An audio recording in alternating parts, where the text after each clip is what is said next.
Hello viewers, मैं हूं सुबह आपके साथ और अपने चैनल लाइफ विद सुबह शाम में आपको वेलकम करती हूं। और आज मेरे साथ शाम मौजूद हैं और आज हम आपको एक ज़बरदस्त स्टोरी सुनाने वाले हैं जो यकीनन आपको बहुत पसंद आएगी। और हम सुनते हैं शाम से।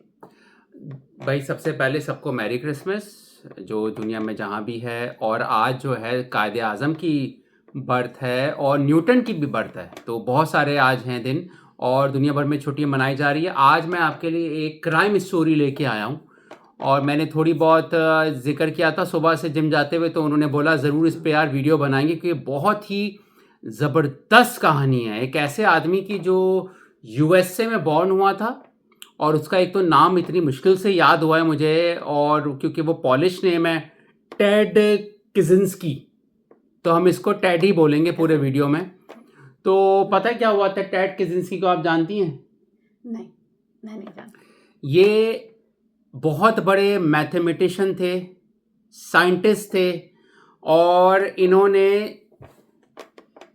पीएचडी किया था यूनिवर्सिटी ऑफ मिशिगन से और हार्वर्ड यूनिवर्सिटी से बैचलर किया था। और इनकी जो आईक्यू थी वो 167 थी स्कूल में, जब इनके पेरेंट्स और स्कूल ने आईक्यू चेक करवाई। आम लोगों में जो आईक्यू नॉर्मल होती है वो 100 होती है, लेकिन उनकी 167 थी। लेकिन क्या हुआ कि उनको जेल हो गई। आज हम कहानी में ये डिस्कस करेंगे। और क्या हुआ कि एक मैथमेटिशियन जिसने ऐसे ऐसे सॉल्व किए थे मैथ्स के जो प्रॉब्लम्स थे कि कोई सॉल्व नहीं कर सका था कई सालों तक, मगर उसने 3 मर्डर कर दिए, 23 लोगों को उसने इंजर्ड किया, एक साइंटिस्ट ने। तो ये कहानी मुझे बहुत ही शॉकिंग लगी, मैंने कहा आपसे शेयर करूंगा। और टेड कजिंस्की को यूना बम्बर भी कहते हैं, यानी अनआइडेंटिफाइड बम्बर, और उनको डोमेस्टिक टेररिस्ट भी कहते हैं। तो आइए मैं आपको उनकी कहानी पूरी सुनाता हूं। तो जैसे मैंने बताया कि उन्होंने पीएचडी किया था, मैथमेटिशियन थे, और अचानक क्या हुआ कि 1969 में उन्होंने असिस्टेंट प्रोफेसर की वो जॉब कर रहे थे और जॉब पे रिजाइन दे दिया। और उन्होंने कहा मैं अब सादा लाइफ गुजारूंगा। ठीक है, अब बिल्कुल सिंपल लाइफ बंदा गुजार रहा है, रिजाइन दे देता है, असिस्टेंट प्रोफेसर है, इट्स ओके, यहां तक तो सब कुछ नॉर्मल चल रहा था। और फिर 1971 में दोस्तों वो एक बिल्कुल सिंपल लाइफ गुजारने के लिए मोंटाना चले गए और कैबिन में रहने लग गए, बिल्कुल सादा लाइफ, जो वुड कैबिन्स होते हैं। हाँ बिल्कुल। और वहां रहने लग गए, यहां तक भी नॉर्मल है, एक इंटेलिजेंट आदमी हो सकता है वो सिंपल लाइफ पसंद करता हो। लेकिन उसके बाद उनके दिमाग उलट गया और टेक्नोलॉजी के वो खिलाफ हो गए, इंडस्ट्रियलाइजेशन के वो खिलाफ हो गए। और उन्होंने वहाँ जब सादा लाइफ गुजारी तो वहाँ कोई पानी नहीं आ रहा, उनके घर पे बिजली नहीं थी, वहीं दरिया वगैरह से पानी पीते थे। मगर उन्होंने बम बनाना शुरू कर दिया अपने घर पर। और जो भी हॉस्पिटल हो गया, पोस्ट ऑफिस हो गया, जहां भी पढ़ाई लिखाई हो रही है, वहां पे उन्होंने मेल में जो पोस्ट मेल खत वगैरह होता है उनमें बम अंदर डाल के भेजने लग गए, जिससे 23 लोग जख्मी हुए और 3 लोग मारे गए। मगर वो ऐसे क्यों कर रहे थे, यही है अहम बात। जी बिल्कुल, मैं भी जानना चाहूंगी कि ऐसी क्या वजह हुई कि अचानक से किसी का माइंड इतना चेंज हो गया और वो इस तो तरह सोचने माइंड लगे। चेंज हो गया, इसमें कुछ थ्योरीज हैं। एक तो वो क्यों मार रहे थे, वो कह रहे थे कि ये टेक्नोलॉजी सही नहीं है, इसको इंसान को प्रिमिटिव लाइफ या कदीम लाइफ गुजारनी चाहिए। एक तो उनका ये कहना था। और वो कहते थे कि इंडस्ट्री से पोल्यूशन फैलता है, शोर होता है। और जब वो अकेले रह रहे थे कैबिन में तो सुना है कि वहां पे शोर शराबा बहुत होता था मोटरसाइकिल चलाने का। तो उन्होंने कहा मैं कुछ इसके खिलाफ भी करूंगा। वो बिल्कुल टेक्नोलॉजी के और साइंस के अगेंस्ट हो गए थे। साइंस के अगेंस्ट हो गए थे, लेकिन साइंस के फार्मूले के हिसाब से वो बम मार रहे थे, मेलों में बम यानी साइंस को भी यूज कर रहे थे, मगर टेक्नोलॉजी से उन्हें प्रॉब्लम हो। और मैथमेटिशियन थे। तो एक इतना इंटेलिजेंट आदमी वायलेंस पे कैसे आ सकता है, इस पे हम बात कर रहे हैं। अच्छा, कुछ वाकयात उनकी लाइफ में हुए हैं जिससे हो सकता है, इसलिए कहते हैं कि बच्चों के साथ अब्यूसिव रिलेशनशिप नहीं होना चाहिए। तो उनके साथ कुछ अब्यूज हुआ है, ये मैं आपको जल्दी से बता देता हूं। के अब्यूज ये हुआ है कि एक तो वो जब पैदा हुए थे तो अस्पताल में रहे थे और बहुत दिन बीमार रहे थे, मे बी उनका वहां पे कुछ हुआ हो, चलो आगे चलते हैं। फिर वो इतने इंटेलिजेंट थे कि उनको बड़े बच्चों के साथ क्लास में पढ़ाना शुरू कर दिया जहां वो बुली होते थे। तो ये भी एक चक्कर होता है कि अगर आपके बच्चे हों और आपने नजर रखनी है स्कूल में कि वो बुली तो नहीं हो रहे, क्योंकि इससे उनके अंदर नफरत पैदा हो जाती है, वो जो हमें पता भी नहीं होता वो बाद में पलट के आती है। तो दूसरा रीजन ये हो सकता है कि क्योंकि वो बहुत ज्यादा इंटेलिजेंट थे, उनको बड़े बच्चों में कर दिया, वहां से वो बुली हुए, टीचर से बुली होते थे।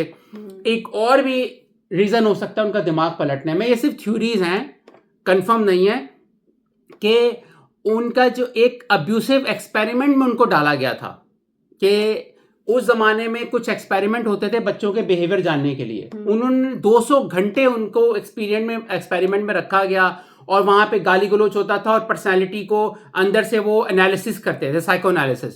वो भी उनके लिए डिस्टर्बिंग रहा होगा कि आपने किसी बच्चे को कैसे कंट्रोवर्शियल एक्सपेरिमेंट में डाल दिया। तो ये कुछ रीजंस हैं उनकी।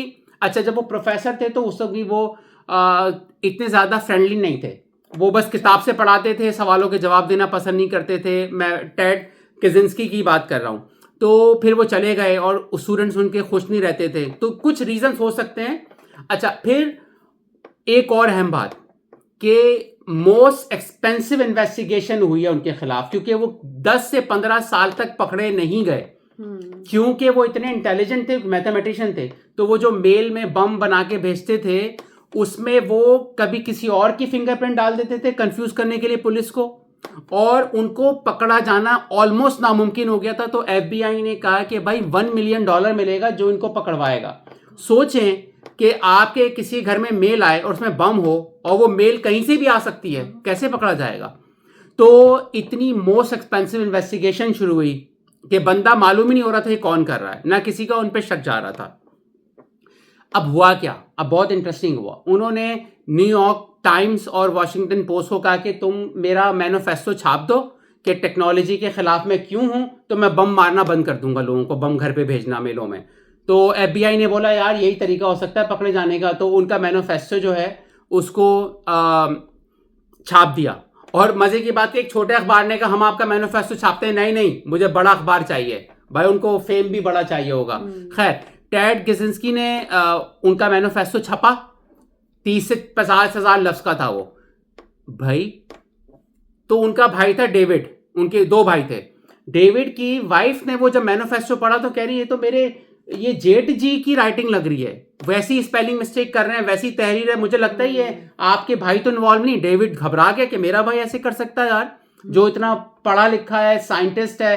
तो उन्होंने अटर्नी किया, उनके भाई ने, डेविड ने, और एफबीआई को बताया मुझे लग रहा है मेरा भाई है। फिर वो अरेस्ट हुए।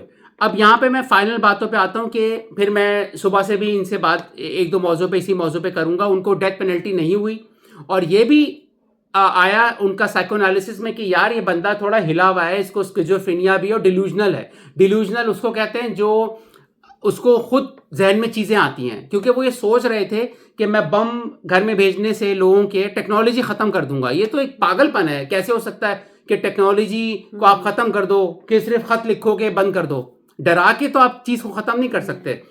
तो बहरहाल उनको फांसी की सजा नहीं हुई, क्योंकि उस जमाने में एक एक्टिविस्ट था, उसने कहा डेथ पेनल्टी मत करो।